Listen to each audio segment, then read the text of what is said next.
In the movie Annie Hall, Woody Allen said, relationships are like a shark. A shark has to keep on moving, otherwise it dies. And what we have here is a dead shark. This is about rambling, about moving on. This is a 10 Ramblin folk albums. Now, I'll get to this one in a little bit, but this is what we're hearing in the background, Ramblin' Boy.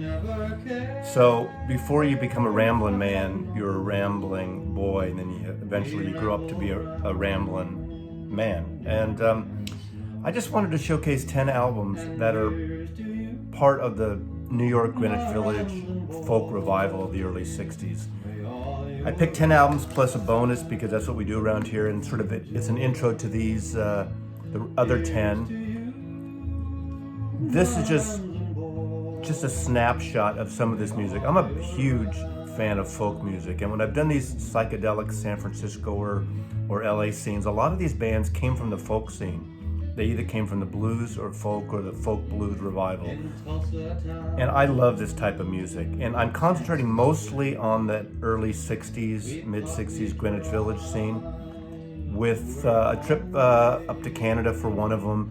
And I realized these artists are not the artists like from the 40s and the 50s, like Josh White, the black blues crossover artists that were doing country blues and folk blues. So these are all white artists in this particular thing, and there's only one woman, because I've looked through, when I look through Judy Collins and Joan Baez and Odetta, they don't ramble.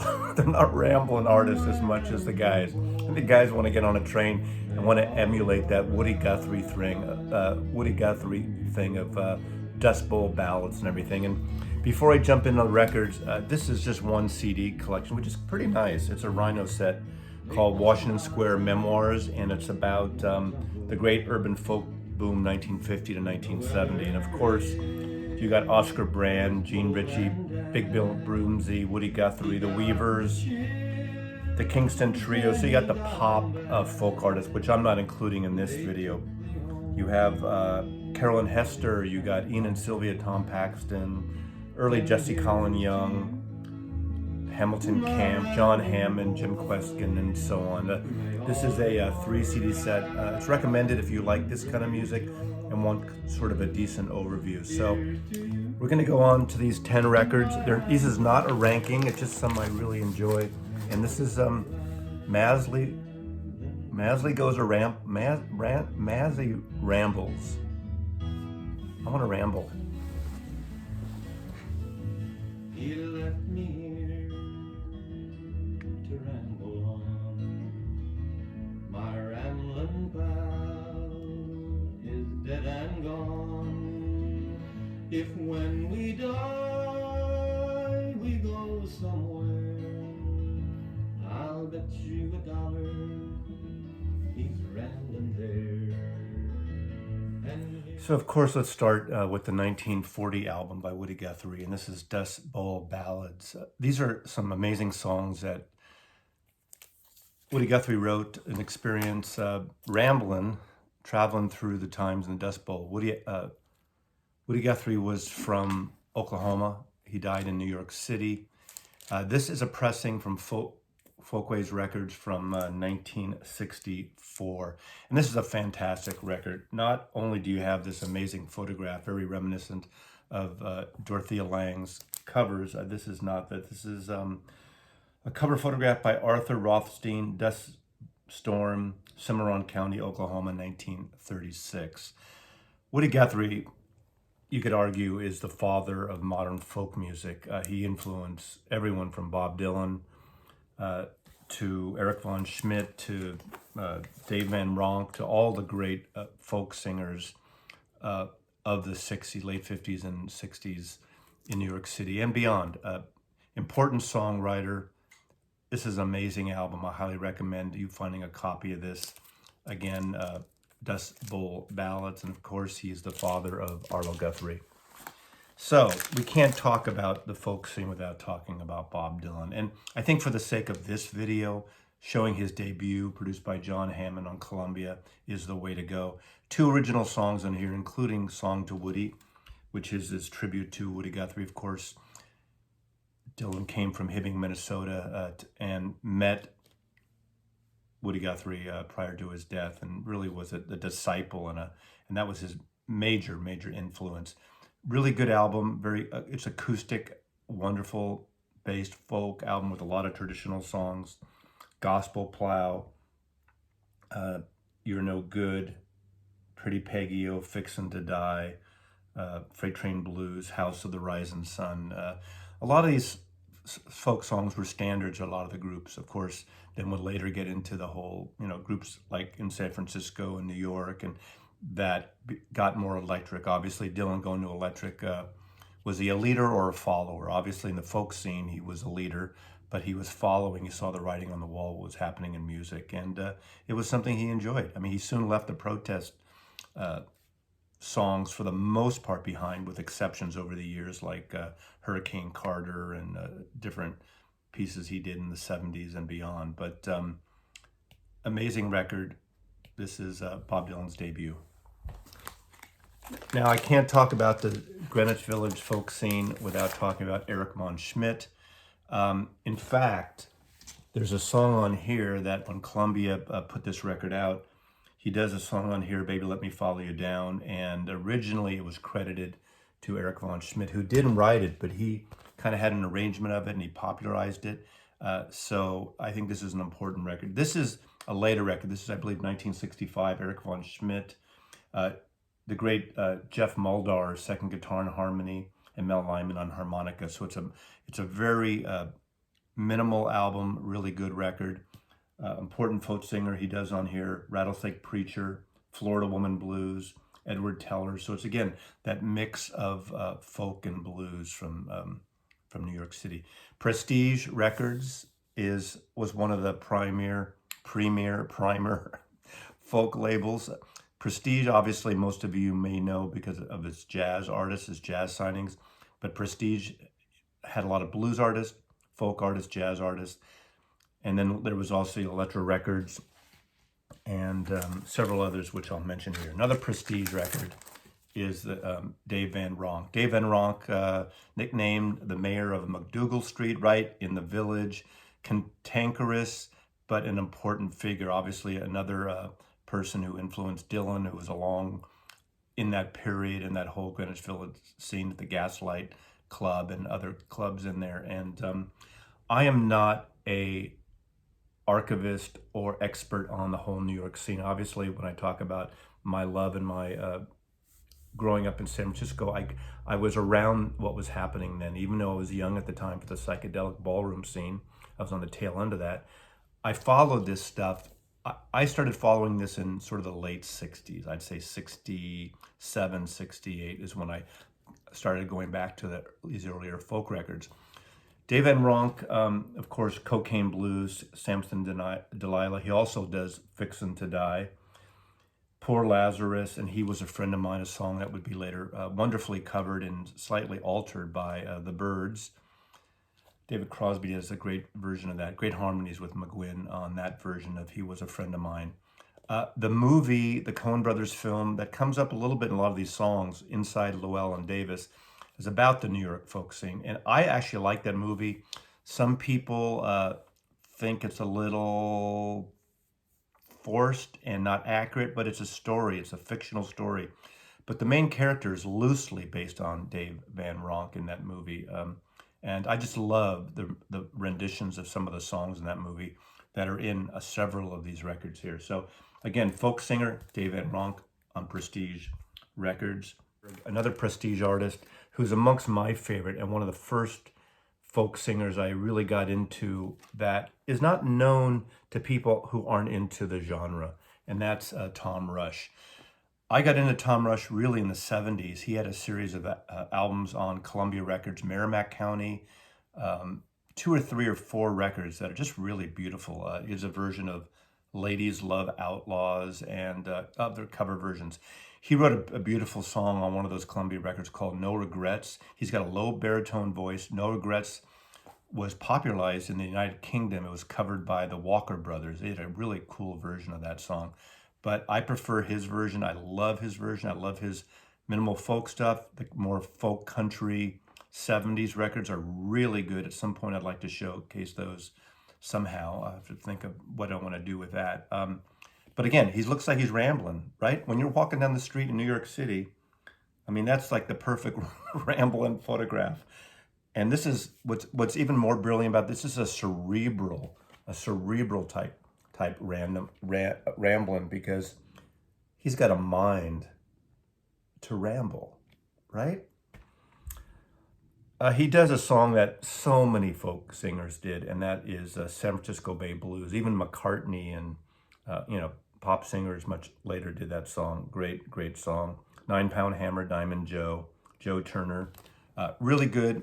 I'm a fan of his. I saw him in the 70s several times perform. And again, this is on Prestige Records. Got a mind to ramble, Tom Rush. Now, young Jewish men grow up, they want to be doctors, they want to be lawyers, they want to be in the entertainment business. But Jack Elliott wanted to be a cowboy. Seriously. Ramblin' Jack Elliott, as he's known. Again, an important figure in this scene as well. I saw him twice ever. I think in 76, I saw him on the Rolling Thunder Review tour with Bob Dylan. I saw him maybe 15 years ago on the tour with the Old Brother, Where Art Thou? Group of artists like Gillian Welch and a lot of the artists from that soundtrack. I did a tour and I saw that and was really wonderful. Roving Gambler's on here. I believe that's a song that Dylan covered as well. Of course, he does Will a Circle Be Unbroken, Diamond Joe, another song that Dylan would later cover. Roll On Buddy, 1913 Massacre, House of the Rising Sun. I mean, the staple that everyone did, and my generation got turned on to that by the great version by Eric Burton and the Animals in 1964. Black Snake Moan. Billy plays on bass, but most of it is just him on his guitar and his mouth harp, basically his harmonica. Portland Town, but this is a Vanguard Records. Vanguard was a label that really specialized. I like their line, Vanguard Recordings for the Connoisseur. Liner notes by Shel Silverstein. Shel Silverstein, the great poet, children's book writer. He wrote Cover of the Rolling Stone. He wrote A Boy Named Sue. Amazing humorist and a songwriter. A lot of country crossover records. He has a great record on Columbia, but that's another story. So Ramblin' Jack Elliott, Ramblin' would be added to his name later. But again, Vanguard, the producer I was thinking about was Sam Charters. Sam Charters was an archivist and he would search out and seek out and find, a lot of these great folk blues artists around the country. And he would later go on to produce almost all the first 4 or 5 albums by Country Joe and the Fish. So he really crossed over. And this great psychedelic band coming from and influenced by the whole blues and folk music. Amongst my favorite of the artists is the golden boy, the golden voice of folk music in the 1960s, and that's Phil Ochs. This is Elektra Records. Elektra obviously was a premier folk label at the time, Jacques Holtzman. Of course, they would later go on to do some of the greatest psychedelic rock and roll records, the Doors records. They did Love and Rhinoceros, I think, that really didn't do much. This is their original logo here. He would later go on to do some records, an A&M Records, and amongst my favorite records is Pleasures for the Harbor. But that's more of somewhat of a conceptual, less of a folk record, but one of the most beautiful records that I have in my collection. But obviously, protest singer, he stuck with the protest music pretty much his entire career, unlike Bob Dylan. And there was somewhat of a rivalry. He had the golden voice and beautiful records. On here, One More Parade. In fact, almost all the songs on here, he wrote or co-wrote. Power and Glory, beautiful song. Talking Vietnam. Of course, the anti-war thing was a big thing. Ballad of William Worthy. Talking Cuban Crisis. Bound for Glory. Too Many Martyrs. What's That I Hear? So totally political, totally in your face of his politics. He wore it on his sleeve, and he would stick with that his entire career. Unfortunately, he died. Tragic suicidal hanging, and but one of the most amazing folk artists of the time, and in a way didn't quite get his due to the masses, but highly recommended if you like his beautiful voice, and it is a golden voice. Now, as I said, Ramblin' boy, Tom Paxton.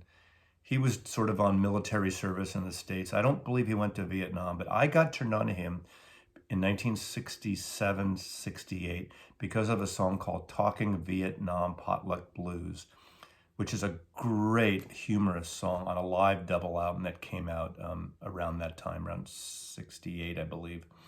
And I heard that on FM radio, underground radio in San Francisco. And I kind of went back after that into his career. Again, going back to the Llewellyn Davis film, if you have seen that film, the character that is the folk singer that plays at the folk club that comes out of the military on the weekends, that's based on Tom Paxton. They saw him as sort of a goody boy, but great songwriter. In fact, several of the songs were popularized by Peter, Paul, and Mary.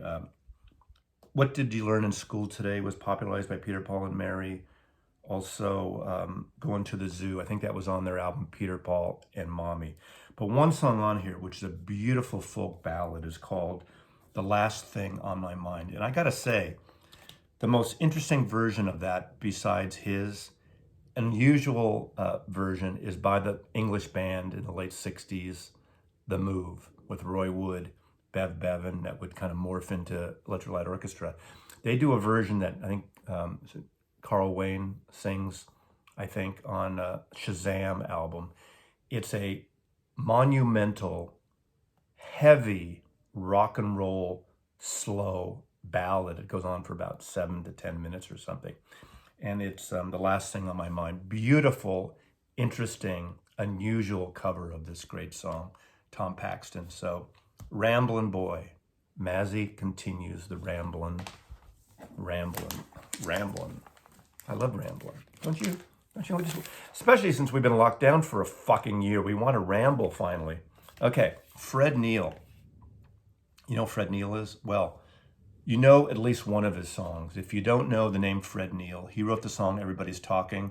He does he's got a baritone voice. He does a slow, moody, beautiful version of Everybody Talking. Of course, it was popularized by Harry Nilsson. It was the theme song of Midnight Cowboy, huge hit, Grammy-winning hit, I think, for Harry Nilsson. This is a great record, Capitol Records. He opens up with an album, a song called The Dolphins, which to me seems like one of the first environmental protest songs in a way. Just a beautiful imagery of lyric. He would later, not ironically, but obviously he was a fan of environmentalism at an early time.